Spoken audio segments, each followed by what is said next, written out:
Welcome to this explainer. Today, we're diving straight into one of the absolute most important astronomical systems for studying the universe's ultimate mystery, dark matter. For decades, astronomers have observed that galaxies and galaxy clusters behave as though there is vastly more mass holding them together than what we can actually see. But how do you study a foundational pillar of the cosmos when it's entirely invisible to every telescope we have? So, how do you prove the existence of something you literally cannot see? Well, to answer that, we're going to examine a colossal cosmic forensic investigation located about 3.7 billion light-years away from Earth. When you're trying to prove the existence of something invisible, standard observations only get you so far. You really need an extreme event, a situation so violent and disruptive that it literally tears the components of the universe apart, allowing us to examine them separately. And in astronomy, it honestly doesn't get any more extreme than the system we're about to explore.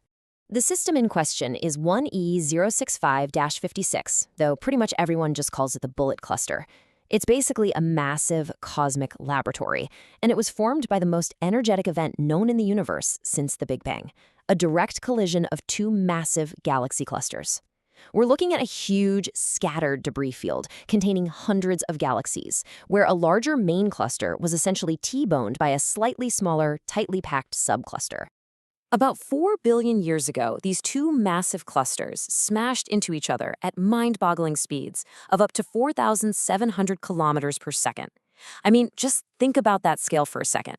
At that velocity, you could travel from New York to London in a little over 1 second. This unimaginable kinetic energy essentially created a particle accelerator on a macroscopic cosmic scale. But to really make sense of the wreckage from this impact, we first need to talk about the intracluster medium, or ICM. This is absolutely crucial to understand. When we picture a galaxy cluster, we usually just think of billions of shining stars, right? But surprisingly, the stars only make up about 1 to 2% of a cluster's normal matter. The vast majority of the normal matter, up to 15% of the total mass, is actually superheated, diffuse plasma floating between the galaxies. This is the intracluster medium, and it plays the starring role in this collision. Okay, so during the crash, things got weird. The different components behaved in radically different ways. The individual galaxies acted like widely spaced ships passing in the night.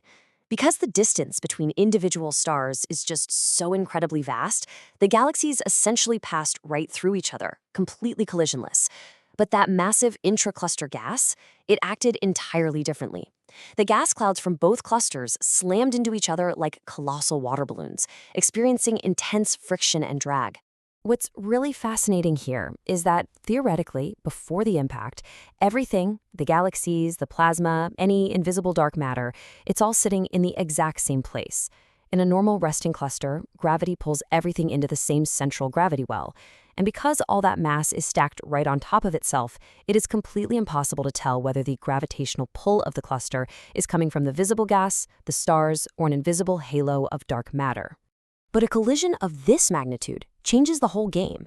If dark matter exists, and if it's collisionless, like standard cosmological models predict, it would just sail right through the crash zone, along with the galaxies. The collisional gas, on the other hand, would hit a literal wall of friction and drag, lagging way behind in the center of the wreckage. That would mean the majority of the mass, and therefore the gravity, would be located at the outer edges, alongside the galaxies and the dark matter. And this brings us to the alternative, which is super interesting. What if there is no dark matter at all?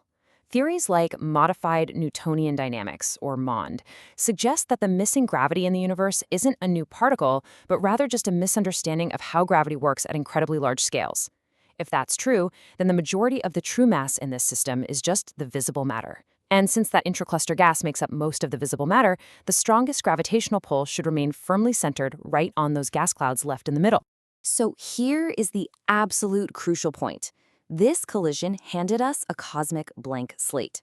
By physically separating the collisionless matter from the collisional gas, the universe basically set up a perfect empirical test for us. If the gravity is found with the gas in the middle, well, dark matter might not exist. But if the gravity is found with the galaxies on the edges, away from the bulk of the normal matter, we have directly isolated the universe's missing gravity. All right, let's look at the actual evidence from the scene. We'll start with the glowing wreckage of that intracluster gas. Since the gas is superheated, it emits high-energy X-rays, making it completely invisible to standard optical telescopes, but shining like a literal beacon to specialized instruments we have up in space. And just think about what happened to that gas. When those enormous clouds hit, extreme friction and ram pressure slowed them down violently. This superheated the gas to a scorching 17.4 kilo-electron volts. To put that in perspective, that's equivalent to over 100 million degrees Celsius. This intensely hot gas from the smaller cluster got sculpted into a brilliant, aerodynamic, bullet-shaped bow shock, lagging behind its host galaxies. And yes, that is exactly why it's called the bullet cluster. So we found the normal matter. Great, but to map out the actual, unseen mass, astronomers had to use a technique called gravitational lensing. Basically, Einstein taught us that massive objects warp the fabric of space-time around them. So by carefully measuring how the gravity of the bullet cluster stretches and distorts the light of background galaxies located far behind it, astronomers can map exactly where the deepest gravity wells are, completely regardless of whether the mass is emitting light or not. The resulting gravitational map reveals the truth of the situation.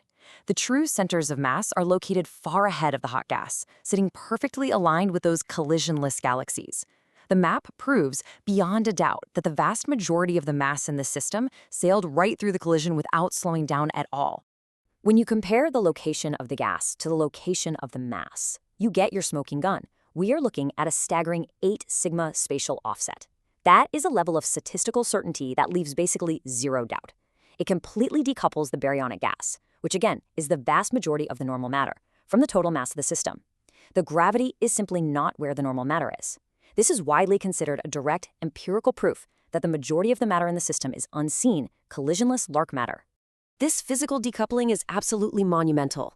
It literally means the deepest gravity wells are located exactly where the normal matter isn't. You can't just tweak the laws of gravity to explain this away, because any modified gravity tied to normal matter would have to be centered on those massive gas clouds. By proving a collisionless dark matter component exists independently of the gas, the bullet cluster delivers a massive, massive victory for standard dark matter models. Now, as you know, science is rarely totally settled. And as a neutral explainer, we have to point out that the standard dark matter model, while strongly supported here, still faces some intense scrutiny from alternative gravity theories. Researchers who advocate for models like modified Newtonian dynamics point out that the bullet cluster isn't exactly a perfect fit for the standard cosmological paradigm either. For example, Stephen Robinson over at Triton Station brings up a great point from the alternative camp. They argue that the extreme collision velocities and the fact that the bullet-like front survived at all raise some really serious questions. They ask, if these massive dark matter halos converged with such immense gravitational force, why didn't they merge and clump together in the center? Some critics even argue that the subclusters might be diverging from a single origin rather than converging in a collision. And to be fair, they have some really valid points about how hard it is to simulate this event. Even today, our absolute best high-fidelity hydrodynamical simulations struggle to reproduce this system. While they can simulate the smaller bullet-shaped cluster's offset, they cannot successfully reproduce the massive 0.3 megaparsec offset, which is a gap spanning roughly 1 million light-years seen in the main cluster. Furthermore, that extreme 4,700 kilometers per second speed required to create the shockwave is statistically very, very rare in standard dark matter models. But this cosmic crime scene is still in active investigation. Just recently, the James Webb Space Telescope turned its incredibly powerful near-infrared cameras toward the bullet cluster to refine our view of this massive crash. And the JWST data is wild. It mapped an astounding 146 new strong lensing constraints, giving us the highest resolution mass reconstruction we've ever had. It revealed that the main cluster's mass distribution is actually highly elongated, containing at least 3 distinct subclumps. Plus, it revealed a very complex mass trail. All of this suggests the bullet cluster didn't just experience one simple, clean binary collision, but rather a messy series of violent cosmic shakeups over billions of years. Today, this system is without a doubt our premier macroscopic laboratory. It's pushing astrophysicists to test totally new limits, like whether dark matter particles might actually interact with each other slightly, a theory known as self-interacting dark matter. On top of that, it's prompting observers to map dozens of other emerging clusters to create a statistical ensemble, moving us beyond just one unique system so we can understand dark matter across the entire cosmos. Which leaves us with a pretty profound thought to wrap up on today. We've seen how this incredible separation of gas and mass provides stunning evidence for the invisible scaffolding of our universe. But if this cosmic crime scene provides the ultimate proof of dark matter, yet continues to break our best computer models and simulations, what entirely new physics is still hiding in the wreckage, just waiting for us to uncover it?